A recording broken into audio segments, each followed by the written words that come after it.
যাক বাবা, আজকে মাইনেটা দিয়ে দিল, খুব ভালো হইলো, নাহলে যা হাল হয়ে গেছিল। মা, এই দেখো আমাকে আজকে মাইনে দিয়ে দিয়েছে।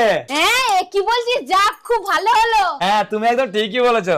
এই না, তুমি 1000 টাকা নাও, আর এই বাকি টাকাগুলো তুমি নাও। ইশালা, ওকে এতগুলো টাকা দিল আর আমার বেলা 1000 টাকা। এই তুই তো টাকা নে, আমি তো টাকা নেব না। এ মা, কেন নিবা না মা? পুরো মাইনেটা নিয়ে এসে তো বড় হাতে ধরে দিলি, আর আমার বেলা 1000 টাকা। ও আচ্ছা, ঠিক আছে পূজা, এই না তুমি 1000 টাকা নাও, আর ওটা আমাকে দাও।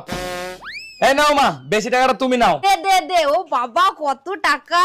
আচ্ছা আচ্ছা, ঠিক আছে। এখানে পুরো 15,000 টাকা আছে, এখান থেকে 5,000 টাকা গাড়ির কিস্তি যাবে, পূজাকে দিয়ে দাও। আচ্ছা আচ্ছা, ওকে দিয়ে দিচ্ছি। এই নে। আর মা, ওই কারেন্টের বিল দিতে হবে, 3,000 টাকা দিয়ে দাও। আচ্ছা আচ্ছা, দিয়ে দিচ্ছি। এই নাও। আর মা, ওই মুদিখানা বাজারের 5,000 টাকা, ওটা দিয়ে দাও পূজাকে।